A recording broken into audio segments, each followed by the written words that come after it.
as a customer, you want to get the object in a way. So you're not looking for car financing, you're looking to buy a car. You're not necessarily looking for a credit card, you're looking to make a purchase. You're not looking for a mortgage, you're really looking to buy a house. And so that's really the approach that we've taken with our algorithm as well, that allows us to predict how much money a customer will earn over the next 5 years. We've developed, in essence, a platform on ProGrad that allows users to set up financial goals and find personalized paths to either earn, save, or borrow their way to their goals. It's a new year, so let's talk about new career beginnings and about people on the cusp of new career beginnings. Students. Like many of you, I'm sure, when I was a student, I used to do odd jobs for beer and travel money. Some of those jobs were your standard barkeeping or waiting at events, while others were, well, once I accidentally spent a morning promoting an escort agency. 3 friends and I had been promised 4 hours of pay for just 15 minutes of work. Just jumping around inside a van, they'd said. Something about a promotion. And to be honest, it was all I needed to hear. That would have been 60 Rand at a time when, on a Monday night at Springfield, you could get a drink for 2. And I don't regret it. But what it really was the 4 of us, hidden inside a windowless van, painted in the Body Heat escort agency livery, now parked in the center of Green Market Square on a busy Saturday morning, making it shake suggestively to promote a Valentine's Day special they were running. When we talk about student financing, we're usually talking about funding their degrees with student loans. But tuition and books are not the only things students might want help financing. And loans aren't always the best way to raise funds. That's one of the things I love about ProGrad. It talks to students about their financing options from an objective first point of view. You don't tell ProGrad, I want a £2,000 loan. What are my options? You tell ProGrad, I want to backpack around Europe. What are my options? Those options will include loans, but they'll also include other things, like a good old-fashioned side hustle. Welcome to How to Lend Money to Strangers with Brendan Lagrange.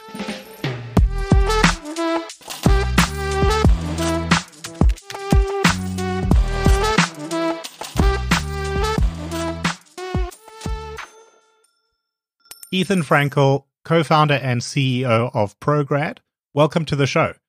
This is going to be the first episode of 2023, and we're going to echo that thematically by talking about new beginnings and financial inclusion for Gen Z. But before we get there, you have quite a remarkable background full of innovation across a real range of sectors. So let's first spend some time talking about that. What were you doing before you started ProGrad? So first of all, thank you very much, Brandon, for having me with you on the podcast. I'm thrilled to be here today. And yeah, to dive into it and answer your question. So before starting ProGrad with my co-founder, Marco, I spent a few years working for a company that sits between London and New York called Cutover, so in the fintech space. I joined them relatively early on as employee number 2025 in their seed stage and left post-Series B when the company had grown to about 200 people. It was fascinating to really witness the growth from inside.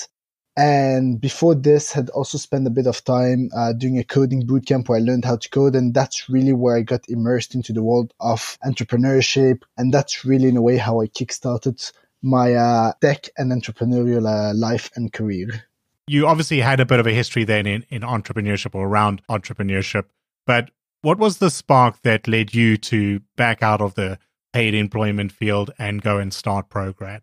To be honest, I've always had this entrepreneurial spirit. And what I mean by this is growing up in a family where my dad is an entrepreneur. My mom's has been an entrepreneur, has been working and created her own business with my uncle many years ago. And many people around me in my surrounding family, friends have all created their own businesses. And so I really grew up in this world where creating your own business seems to be relatively normal and accepted, rather than this, I need to get a job. And if I don't get a job means I have less security. And if I have less security, this means it's a bad thing. And obviously not saying anything against this security that comes with a job, but I'm saying that it really gave me a big boost to have a lot of people around me that are part of this entrepreneurial world, to feel that I could risk it in my relatively early career, could risk it and could give it a chance. And what really did it for me is when my co-founder and I were both at university, so we both want to rely on ourselves rather than just on family, and we were both struggling to find ways to fund our postgraduate degrees. We just thought that something needs to be done about this. It's already a big pain going to university, having to deal with everything when you're out of your house, out of your comfort zone. And if we can ease or find a way to ease the burden on young people, we wanted to do something about this. And that's really what eventually led to me creating my own business. As you said, you're looking to help the financials of students, and you try and find them tailored ways to borrow the money if that's what they need, but also maybe to earn the money or to find a route to get the object that they're actually looking for. And I think that's a great take on it, because sometimes a loan isn't the answer. If we think practically about what ProGrad is doing, how does the product work?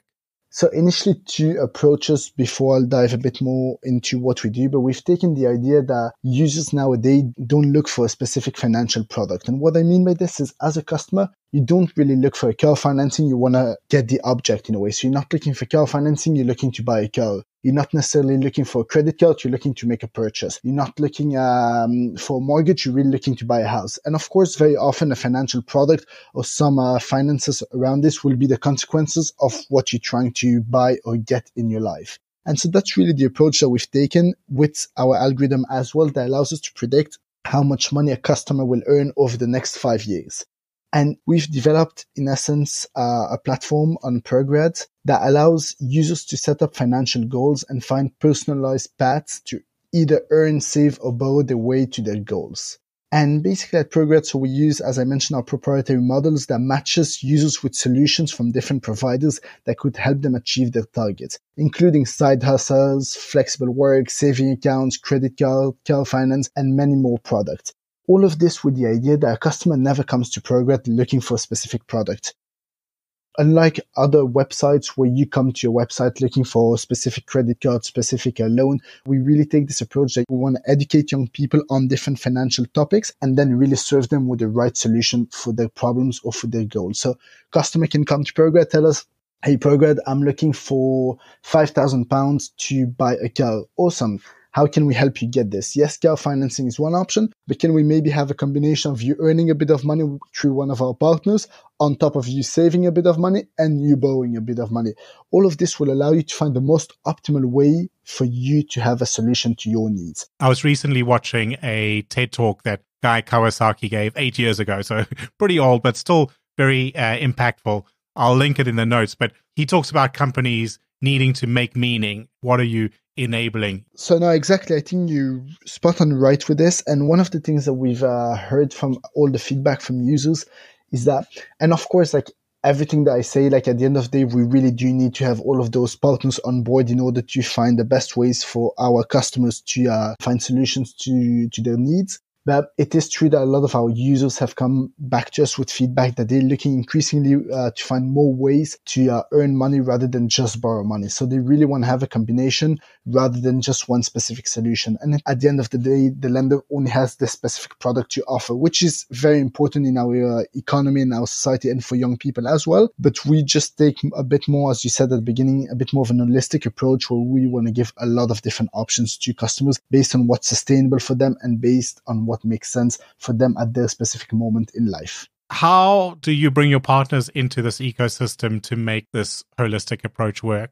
So very often the idea is that we come to them with an idea of we have a lot of customers trust us, come to site. We have like over 50,000 customers come to us on a monthly basis looking for solutions.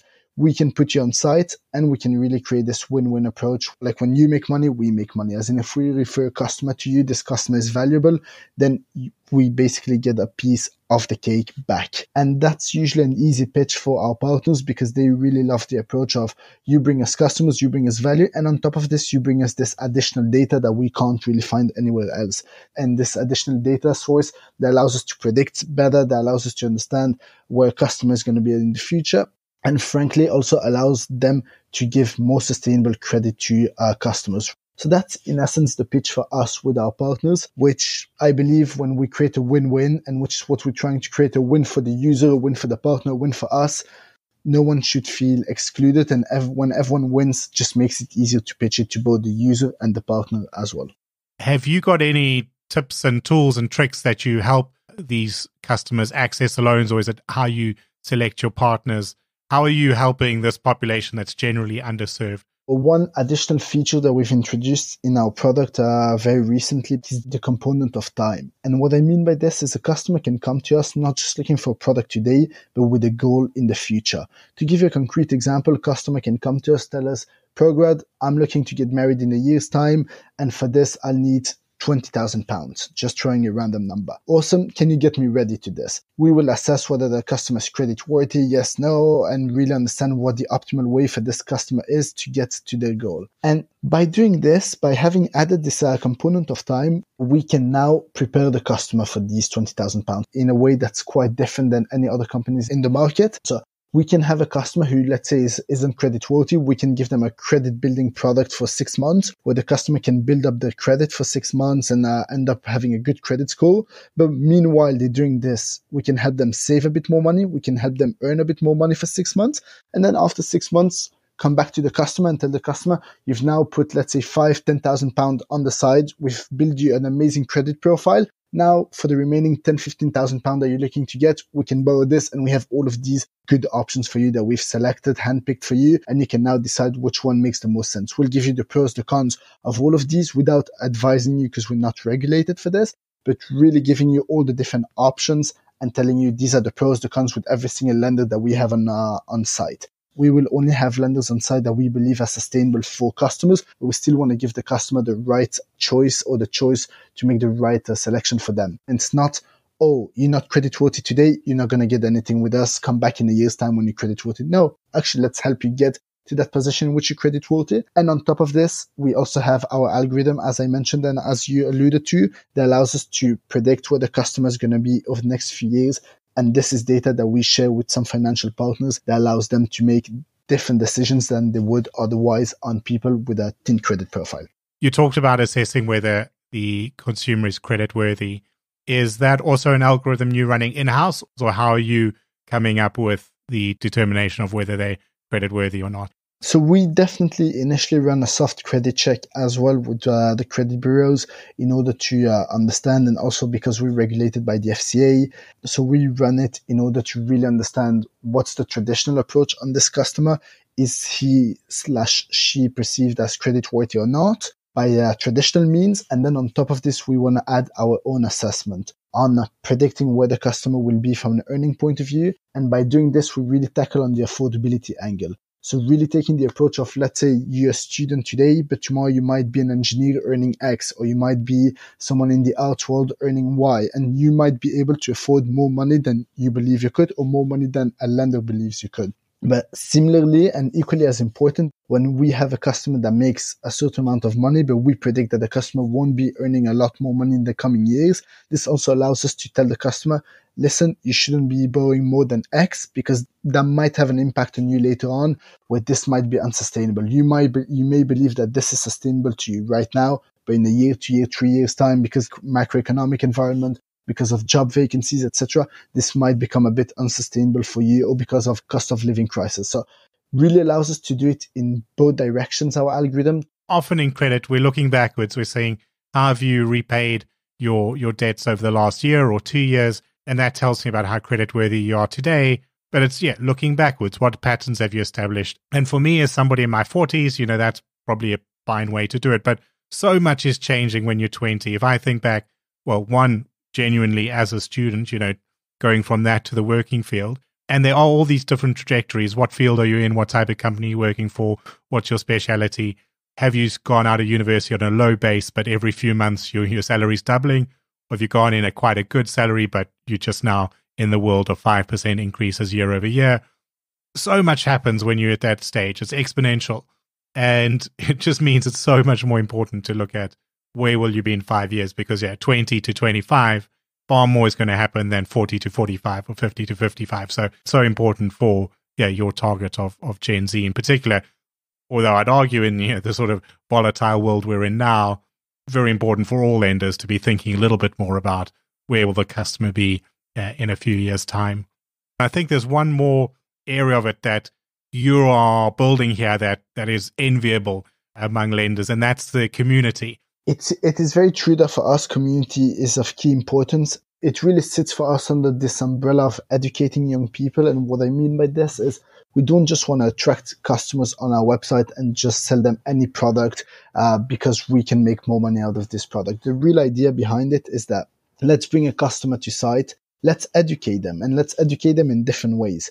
To really unpack it a bit more. So the first way in which we educate customers is by giving them a community where they can engage with people who've been through our platform, people who have maybe a bit more knowledge on different financial topics. We will give them access to a lot of content. For example, you're thinking about buying a car. How could you go about this? What's a buy now, pay later? What's a credit card? What are the differences? Is credit as great as people say? Is credit as bad as people say? What's the right in between?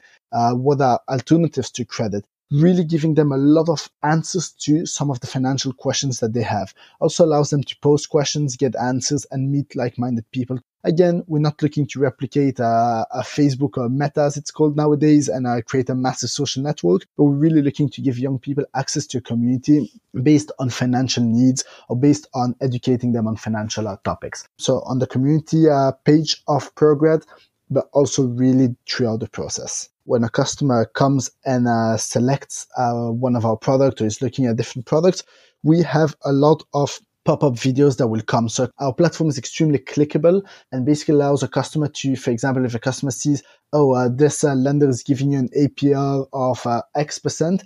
Actually, what does an APR mean? Can I click on this? And basically we'll have a video that will pop up and explain what does that mean? What's an interest rate? What are the differences? What's considered an okay interest rate? When you have this interest rate, what does it mean that you'll have to pay back this much? And all of this through a lot of videos on our platform. And that's the idea, is that we want to enable the customer, not just on our community, but even throughout the process of selecting the right product for them, enabling them to have a real good education and make an informed decision as such before they select a specific product with a specific partner, and in essence leave our platform to start their journey with this partner. Because we really understand that taking on credit can be quite scary for a first-time credit taker. A lot of people don't necessarily understand that, I'm taking a revolving credit, I'm taking a credit card. Does that mean that I have an additional £10,000 I can just repay whenever? No, actually you have to repay on a monthly basis. How much do you have to repay?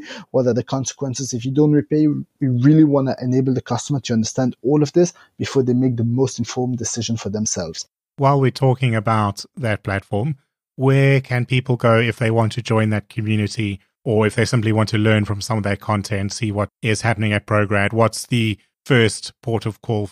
So they can literally join our website, so www.prograd.uk, and join the community side of our website. So literally click on the community and they will then be redirected to all the community content, all the videos, and be able to learn a lot before starting the journey on selecting the right products for them. And if we talk again now a bit about you as an entrepreneur and as a business leader, where are you focusing your efforts at the moment? Where are you in terms of building out this business and rolling out your product suite? So yeah, we've launched ProGrad, formally launched in terms of beta launch and then proper launch a few months ago, so over the summer, which we've seen really positive intake in terms of users using it, in terms of really solving a gap in the market. So it's quite exciting, as I had mentioned via email, that I hoped coming with a great news, which I'm happy to share. So we've also closed our seed funding round in participation with many VCs and strong angel investors. And frankly, we're thrilled to have them on board, because this just echoes in a time where it's quite hard to raise and the financial market or the economic market isn't prime, that we managed to raise money, and just echoes the importance of being there for young people and finally having a company that really looks after and becomes the best friend in a way of young people in order to help them solve specific goals.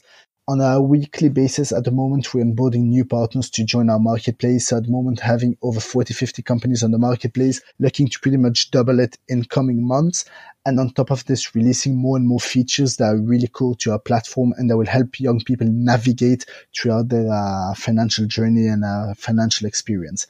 Being out there online is quite important, but we're also looking to be there offline for people, being on campuses for students, being in places of work for people who've just graduated, and really help people join our community and learn more, and then also get them to take the right financial products for them. Congratulations on that raise. As you said, yeah, not the easiest time anymore to raise money. So I think it is a good show of faith, and I think a great resource to help young people think through, but also solve those problems. So yeah, I wish you the best of luck with the ProGrad journey. Ethan, before we go though, ProGrad's not your only fintech project. You also are involved in that broader fintech community. What other projects are you looking at? What else are you helping get off the ground at the moment? So a year ago, ProGrad joined Techstars, the accelerator, and this really allowed me in essence to get a bit more acquainted with the financial world, with the ecosystem, with the tech ecosystem in general, with startups. And I found it fascinating because it's one thing building your own business, but it's also another thing trying to help other businesses basically get off the ground, as you said. In this respect, I invested in a few businesses. So one fellow business that came through Techstars at the same time, called Asset Reality. Another one that's looking at credit in Africa, which is a massively underserved market as well, with a lot of opportunities. So a company called Good Loans. And also just mentoring a few startups on the side. I'm not at the stage in life where I can preach that I know it all, and I don't think anyone frankly does. But I just believe that if I can share some of my knowledge with other people that are in a position where I was a year ago, 2 years ago, I love it. We all have to help each other. So many people have helped me along the way. And so I really enjoy sharing this knowledge with people who are maybe a bit behind me in this entrepreneurial journey. There's a lot of talented entrepreneurs coming up, so it's great to hear they've got some mentorship from all levels of entrepreneurs. And thank you all for listening. Please do look for and follow the show on your favorite podcast platform, and share the updates widely on LinkedIn, where lending nerds are found in our largest concentration. Plus, send me a connection request while you're there. This show is written and recorded by myself, Brendan Lagrange, in Brighton, England, and edited by Fina Charlson of FC Productions. Show music is by I Am Wake, and you can find show notes and written transcripts at www.howtolendmoneytostrangers.show or just www.htlmts.show, and I'll see you again next Thursday.